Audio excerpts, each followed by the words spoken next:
Guys, welcome back to the channel. The paper we are solving today is IGCSE Chemistry, October-November 2023, and this is the paper number 23. Alright, now let's start with the first question.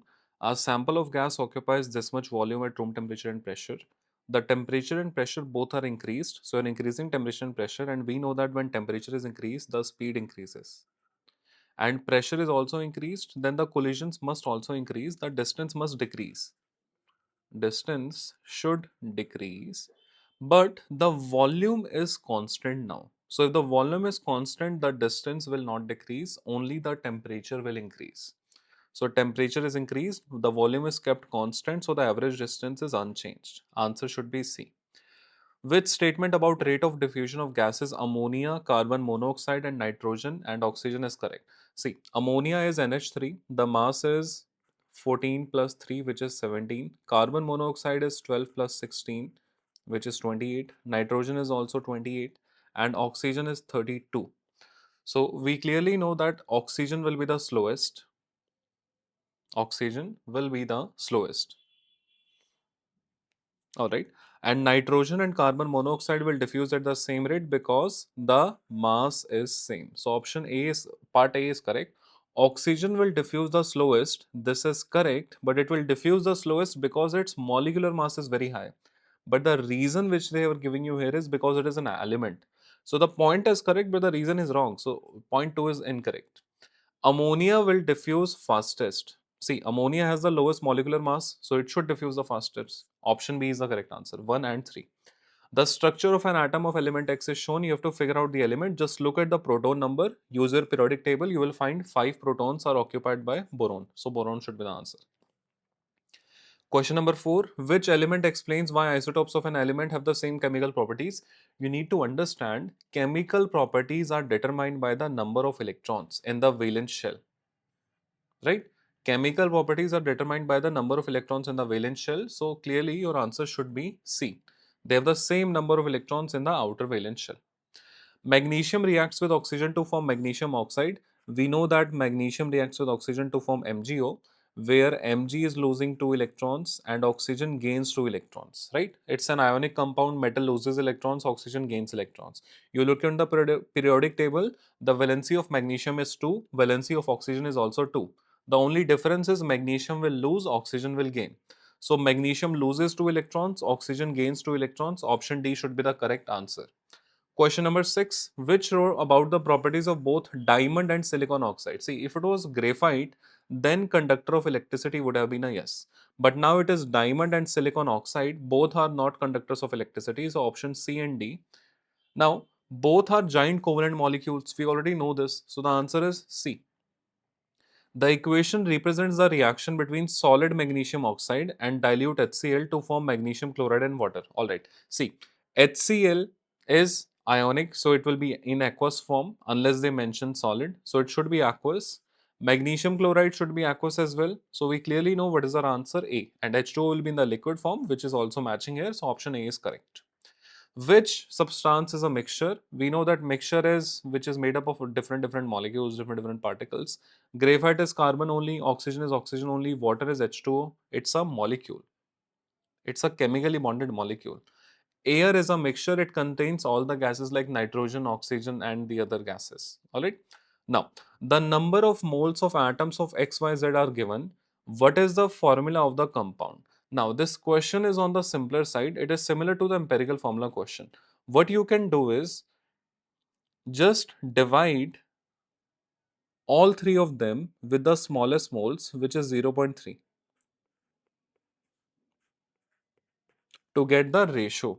Now, this is coming out to be 2, this is coming out to be 4, this is coming out to be 1. So, x2, y4, z1, this is our empirical formula, right? This is our empirical formula. So, any formula in this ratio should be the correct answer. It can also be x4, y8, z2. But I don't think anything like that is given here. So x2, y4, z1, let's check for x2, y4, z1. Option D, this is the correct answer. Alright, when they are asking formula, then it can be any type of formula, molecular or empirical. So we had to check both ways. Empirical formula is x2, y4, z1. which is given in the question, and more than two atoms they have not given for X. So it means they're asking the empirical formula only. Alright. Question number 10. It's a good question. Now, a lot of students are confused in this. I will tell you the most conceptual and simple way, but it will be a bit lengthier. Alright. Now, see, what you need to understand is 1 mole occupies 6.02 into 10 to the power 23 molecules. Not particles, not atoms, not ions. I just want you to remember 1 mole contains this many molecules. Alright. Now, let's directly go into this. How many ions are there in this many moles of iron 3 oxide? First of all, what you should do is that 1 mole contains this many molecules. So 0.25 moles will contain 0.25 times 6.02 into 10 to the power 23 molecules. Right? Now, this is a basic ratio and proportion question. Just think about it. If I'm saying one class contains 10 particles, 10 students, so how many classes, 10 classes will contain how much? So what do? Do you do 10 times 10, right? But how are you solving this? Because you know that one class contains this much. So now any number that you give me, I will multiply it with 10 directly. Right? This is the basic logic that we apply. Similar logic you should apply here that, see, this is the total number of molecules now. This is the total number of molecules now. We can simply check one molecule contains how many ions. Now, one molecule of Fe2O3 contains 5 ions. There will be 2 ions for Fe3 plus and there will be 3 ions for O2 negative. Right? Now, just think about it. You have this much total number of molecules and you know that one molecule contains 5 ions. So, what do? You multiply all of them, the total number of molecules, with 5. This is just basic maths. It's just that the number is very large, so we end up getting confused. It's the same as doing that one class has 10 kids, 10 classes will have how many kids? 10 times 10. So total number of molecules is this. Count number of ions in one molecule. 5 are there, so just multiply. When you do this, your answer will come out to be C. Alright, now next question.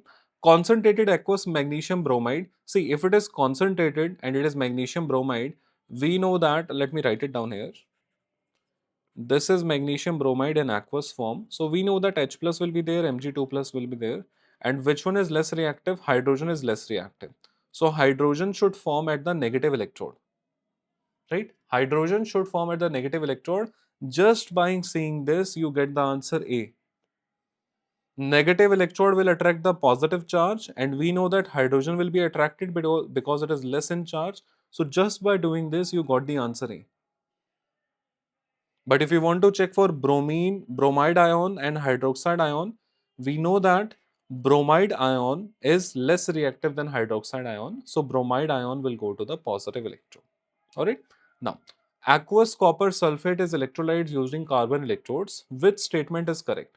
Bubbles of hydrogen gas are formed at the anode. This is incorrect. Bubbles of oxygen gas are formed at the cathode. Incorrect again.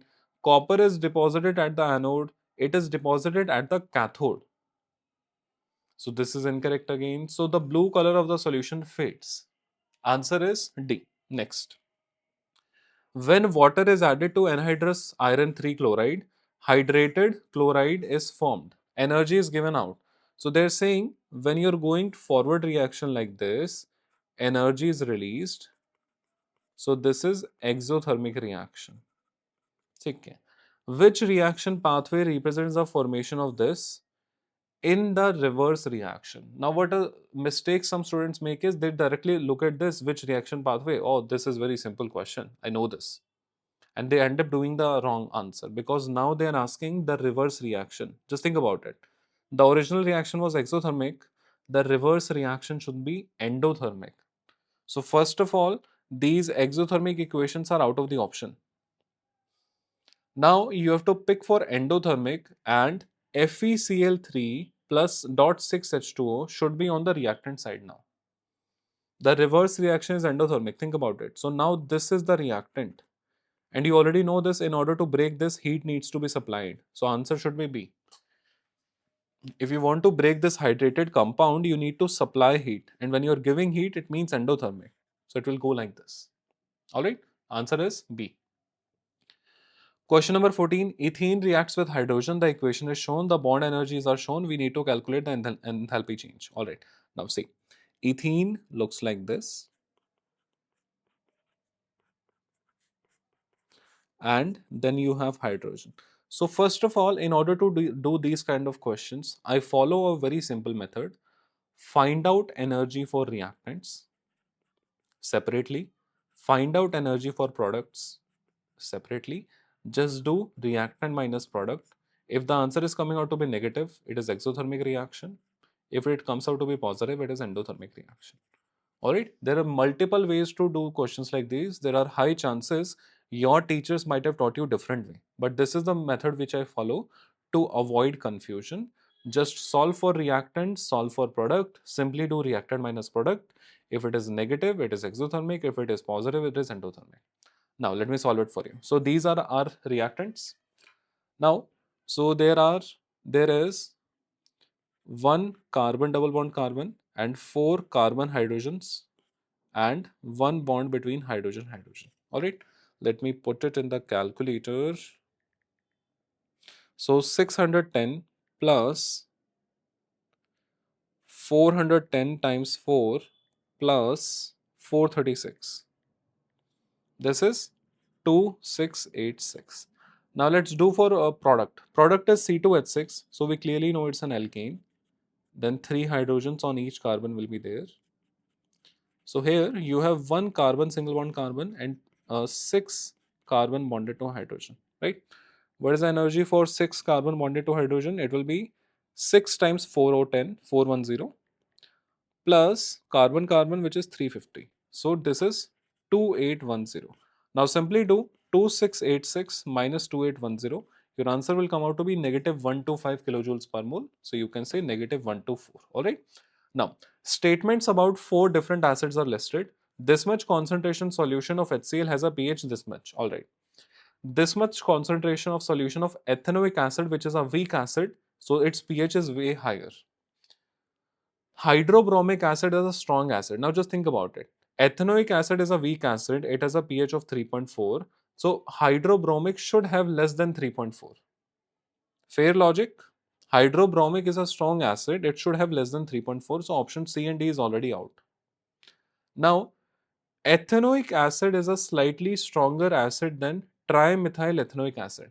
Now, what this statement is telling you is that trimethyl ethanoic acid is even weak. So, its pH should be more than 3.4. So, answer is B. Anhydrous cobalt chloride is blue and turns pink when water is added. How is this reaction reversed? So, it's just saying that COCl2 plus 6H2O, when you add water to it, it becomes COCl2 dot 6H2O. But if you want to reverse this, what will you do? You heat it, you thermally decompose it. Answer is C. The reaction between hydrogen and nitrogen is reversible. This is a Haber process reaction, and we know that when you increase the pressure, equilibrium goes to the side with less gaseous molecules, right? Now, if you check here, one molecule is here, 3 molecules are here. So, on the reactant side, we have 4 molecules. On the product side, we have 2 molecules. Now, just think about it. If you're increasing the pressure, equilibrium shifts to the side with less gaseous molecules, which is the product side here. So, if you're going towards the product side, the yield of ammonia is increasing. So, increase the pressure. Catalyst does not affect equilibrium or yield. Increase the temperature.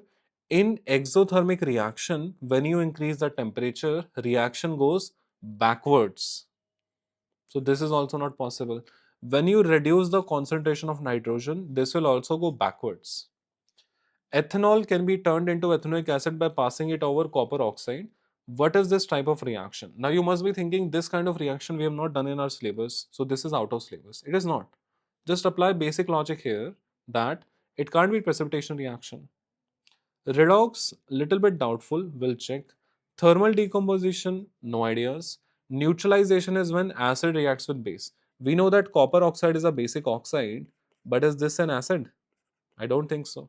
So neutralization also not there. So option should be D, B, redox reaction, but still, let's check. Copper's oxidation state is +2 here. But here, copper is an elemental form, so it is zero charge. So it is going from +2 to 0. Gain of electrons is there, so this is clearly reduction. Right?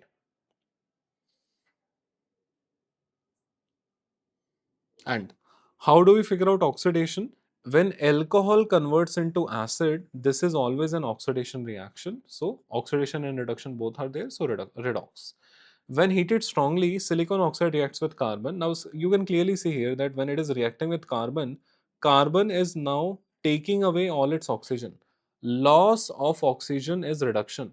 Carbon is a reducing agent here, so it is doing reduction.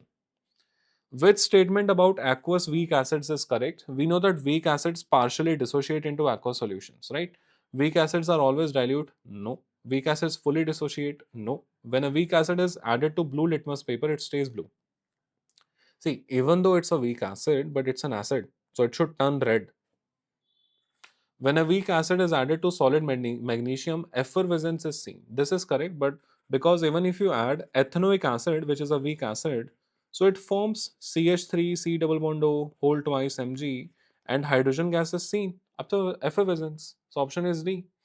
Which oxides are basic? Calcium oxide basic, sodium oxide basic, iron 2 oxide basic. All three are metal oxides, so it should be basic. Option should be 1, 2, and 3. A. Zinc oxide is amphoteric oxide. Zinc oxide is added to this much HCl and this much sodium hydroxide. So we know that they will form colorless solutions. So answer should be A.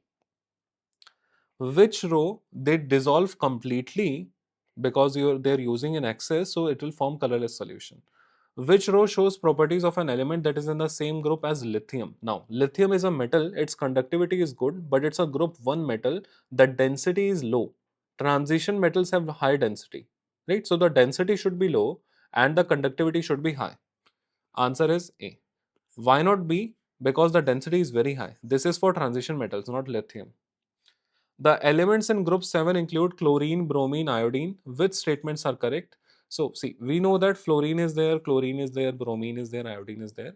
And as we go from top to bottom, the density increases, the reactivity decreases. Right? So, iodine is more dense than chlorine. This is true. Iodine displaces chlorine. Not possible. Chlorine is more reactive than iodine, so it can't displace it. Bromine is a diatomic non-metal. This is true. Chlorine gas is darker in color than bromine vapor. See, chlorine is not dense, bromine will be dense. So this is wrong. Option should be 1 and 3 only. Cobalt is a transition element. Which is a property of cobalt? They form colored compounds. Poor electrical conductor? No. Low density? No. Low melting point? No. Which metal has variable oxidation numbers? Again, transition metal. Is aluminum one? No. Calcium? No. Copper? Yes. Sodium? Group 1 metal? No. Which statement about alloys is correct? Alloys are pure metal elements. Incorrect. Alloys are mixtures. Alright. At least 2 or more metals react together. Metals is not a must. Stainless steel contains carbon. So option B is also incorrect. Alloys can be harder, stronger than pure metal. This is correct. The aim of getting an alloy is to make it harder, resistant to corrosion, and all those other points. Steel is not an alloy because it can contain non-metal carbon. This is not proper.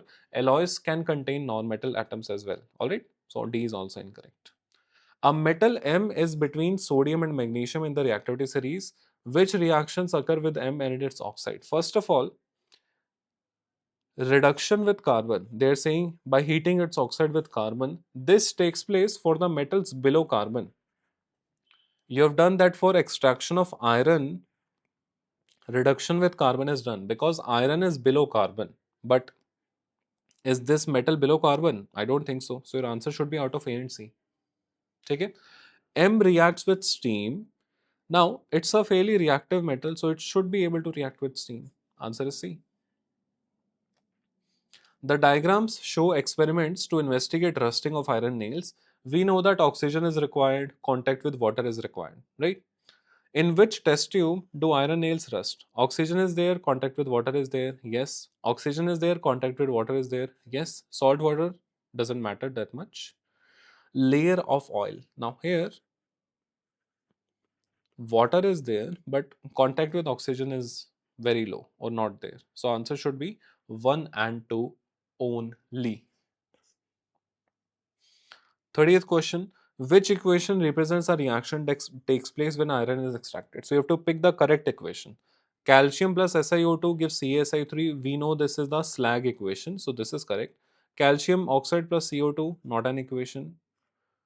This is the reverse equation. Fe plus CO2 gives this much. No, this is the reverse equation as well.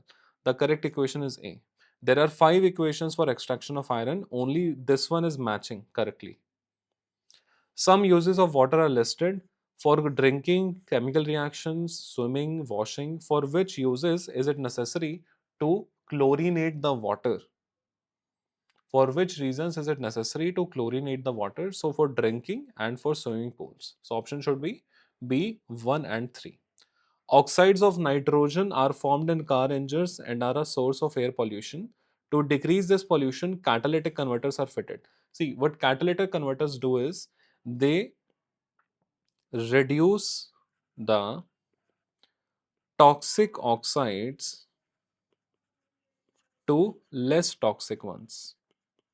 Okay, you can study the concept from your course book. I'll also create some videos later on to explain this topic, but just assume it converts toxic oxides to less toxic ones by reduction. So answer should be D. Question number 33. Which pair of compounds are structural isomers of each other? So we know that molecular formula should be same. First of all, in option A, there are 3 atoms here of carbon and 4. So this is not possible. Now, option B, 3 atoms of carbon. Option C, 3 atoms of carbon, 3 atoms of carbon.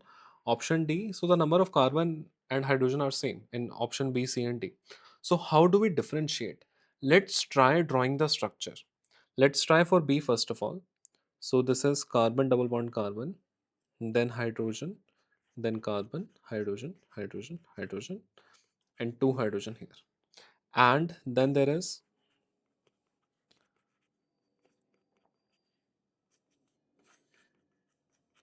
Now the question is, are these two structures different?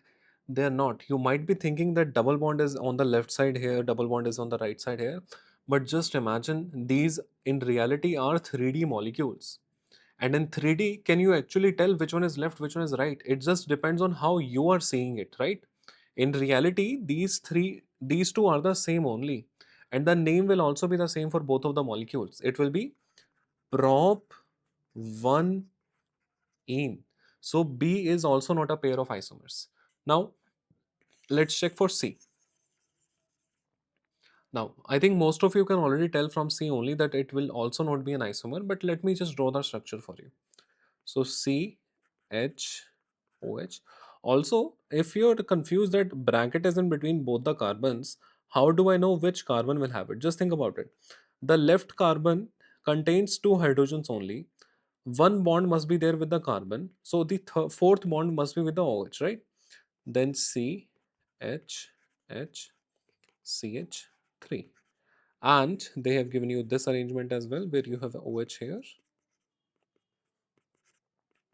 Now again, are these two structures any different? It's just that OH is on the left hand side here, OH is on the right hand side here. But even if you try to name this compound, here you will have to start numbering from here. 1, 2, 3. And here you will have to start numbering from here. 1, 2, 3. So it's ultimately the same thing. Imagine these molecules in 3D, it is the exactly same thing. So option C is also not an answer. But if you look at option D, the functional group itself is different. This is carboxylic acid and this functional group is an ester. Now the functional group is different but the molecular formula is same. So this will always be an isomer. Alright, and if you want me to draw the structure for this, I will draw that for you as well. So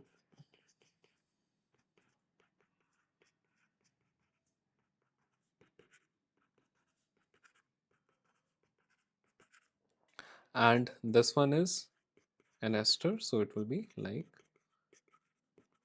this. Now you can tell me yourself, are these two really different or no? They are different. Functional group itself is different. So answer should be D. Right? Now methane reacts with chlorine in sunlight. We know it's a substitution reaction and a photochemical reaction. So substitution, photochemical, addition reaction is with alkenes, not alkanes. They're using alkane here. Catalyst by nickel? No. So answer should be 1 and 3 only, which is A. Now, question 35. Propene reacts with bromine to give one product only. Let's give it a try. See, propene will look something like this.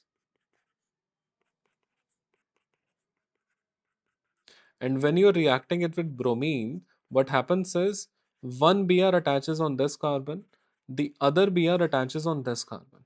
Alright? So your answer should be,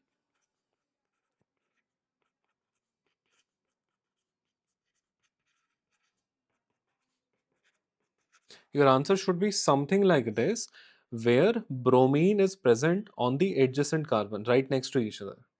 Now here, bromine are 2 times on the same carbon, not possible. Here, bromine is on this carbon and the second bromine is on the extreme right carbon. It's not possible. They should be right next to each other. Because double bond is present between the first and second carbon only. So how can bromine be between first and third carbon? Not a possibility. But if you look at option C, this is the exactly same as the structure which I've drawn here. First bromine on first carbon, second bromine on second carbon. This is your answer. Now, question number 36. Ethanol can be manufactured by fermentation and catalytic addition. All right.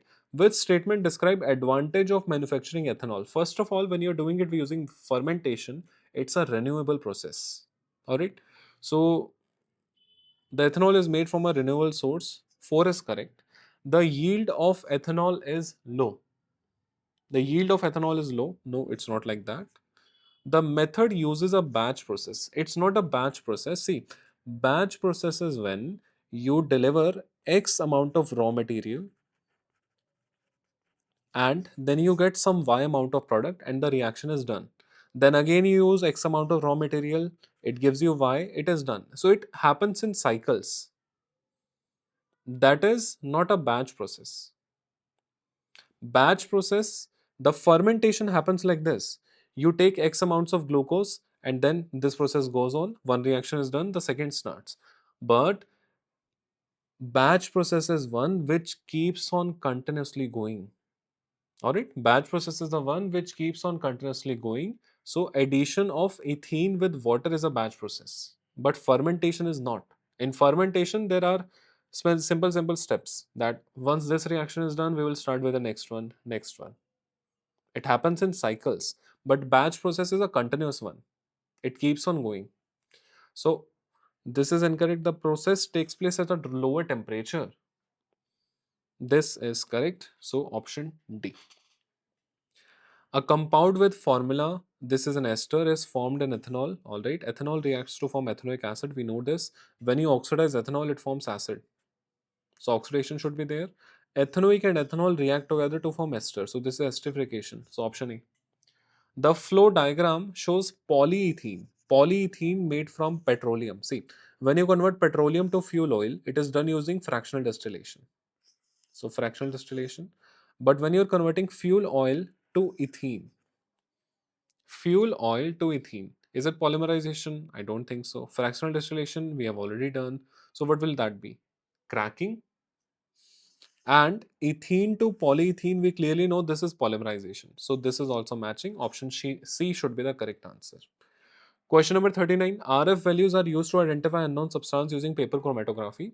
Which statement suggests that is correct? RF value is always less than 1. This is correct because it is a ratio.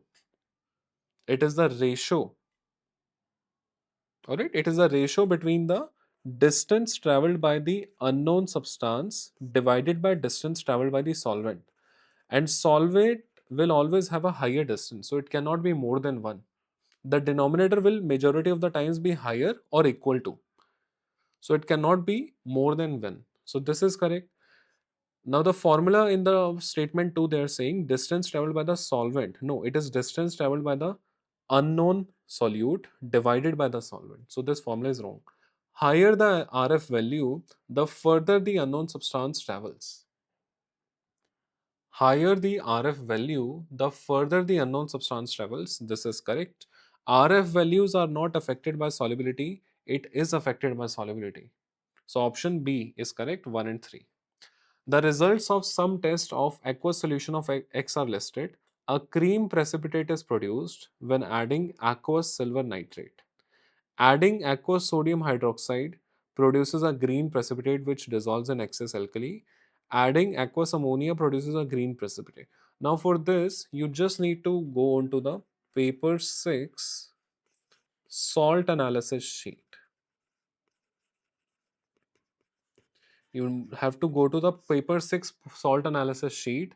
These results are mentioned there, and it is also telling you which ion is responsible for it. Chromium bromide will be responsible for it. I'm directly telling you the answer now, but if you want to remember this, it's a fact. You will have to do the experiment in school, in lab, chemical lab, and ultimately for paper 4, you will have to remember this. So just print out the paper 6 salt analysis sheet and you have to learn the observations there and the ions responsible for them. So for now, the answer is A. Alright. Now, we're done with the paper. In case of any doubts, feel free to let me know in the comments section.